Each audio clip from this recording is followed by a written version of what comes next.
What's up everybody, it's Blake Bowman here with Gorilla Zen Fitness, and in today's video I'm going to be going over tight hamstrings, specifically what causes them to be tight, and then a couple of the best approaches that you can use to actually release them. So before I get into it, I want to give you an idea of the anatomy of the hamstrings. Okay, so they basically start I don't know if you can see this, I can't even see my screen right now, but they start at your butt bone here, your upper hamstrings do, on a bone here called your ischial tuberosity, okay? They then run down the leg and attach down at the knee.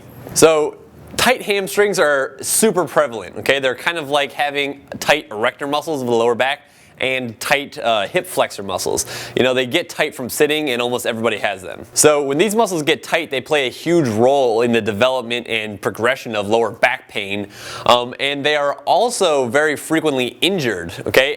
Hamstring tears are very common in sports, and that's because that predisposition is caused by tightness. So the hamstrings have a couple different functions, okay? Primarily there's three functions that the hamstrings have. One is assisting in hip extension, like this, okay? So when you're like walking, you're going into extension. The second function is knee flexion, okay? Bending your knee.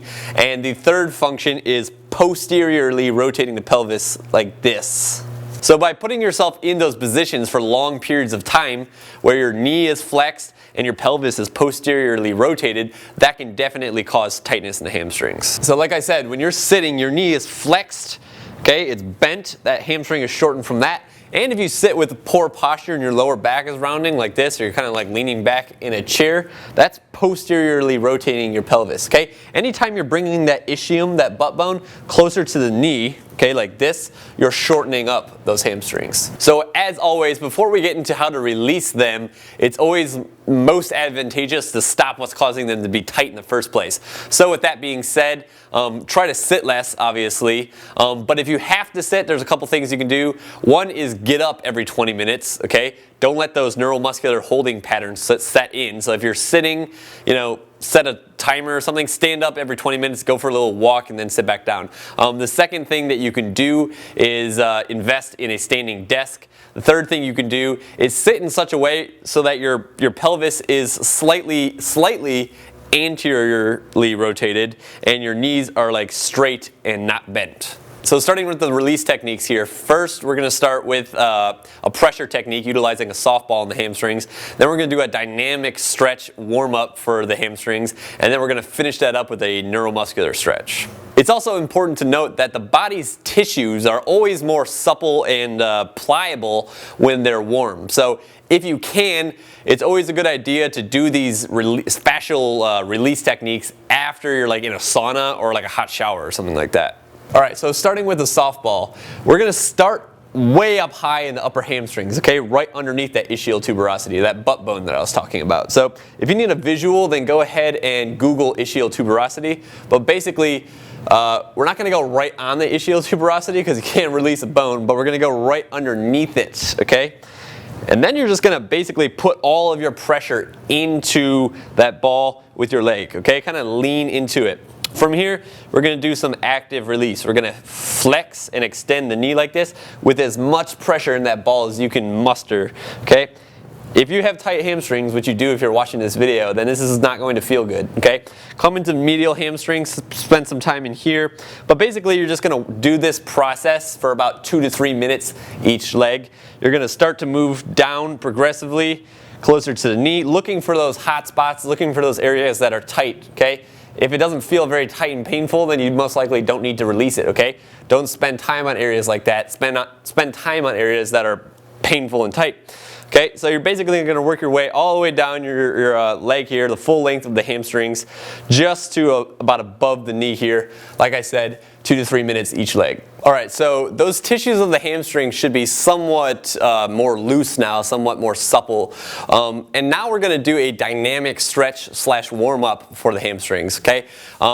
Basically, what we're going to do is you're going to maintain a slight anterior pelvic tilt, okay? I know everybody's freaking out about anterior pelvic tilts these days, and I've even made videos on how to address that myself, but that ischial tuberosity is attached to your pelvis here, okay? And if you anterior pelvic if you put yourself into an anterior pelvic tilt, you help to create length in the hamstrings because it attaches on that ischial tuberosity. So by going like this, you're creating more distance between that ischial tuberosity and the knee, and that will help to stretch out the hamstrings. But essentially what you're going to do is you're going to grab a hold of something stable, kind of put yourself into that slight anterior pelvic tilt, and then you're going to start swinging your leg forward and back like this, okay?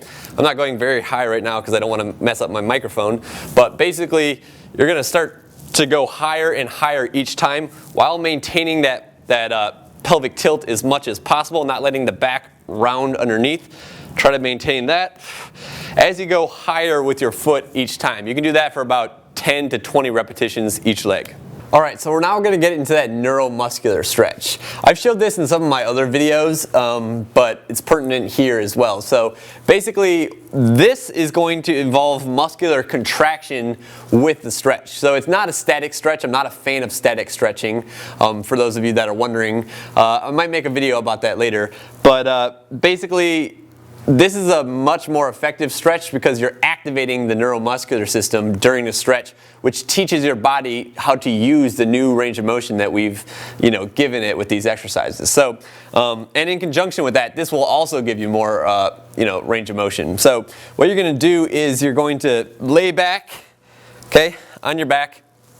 You're going to lace your fingers behind your calf, like this, and then you're going to drive down with your leg as though you're trying to kick it that way while blocking it with your hands, okay? You're going to do this for about 5-second contractions, okay? So you're going to kick while blocking, and then as soon as you relax your leg, you're going to pull it a little bit deeper, okay? You're going to do this for about 5 to 10 rounds. Kick really hard, really kick, but don't let it move because you're blocking it with your hands, and then relax. Sink it a little bit deeper, okay? So this is an awesome stretch, okay? And this is the one that we're going to use to finish up the stretch. You might feel this more in your calf or maybe even in your lower back, and that's because these muscles are connected. So about 5 to 10 rounds on each leg is good for that. And it's also important to kick as hard as you can, okay? If you're warm, which is you should be, which I would recommend you be, then your muscles will definitely be able to take it. Kick as hard as you can and then relax, come a little bit deeper, okay? If you're having issues grabbing your calf like this because you just can't reach it, then what you can do is you can take a belt, wrap that around your foot, and then pull your foot up. There you have it, people. You can do these techniques every single day as long as it's not producing hamstring soreness, which it might at first. Whenever you're doing techniques like this, really pulling on the fascia, you're causing like acute trauma to the connective tissue. So if you do get sore from this, put like a day or two in between. Additionally, it's very important that you do the release techniques that I went over today in the order that I presented them in, okay?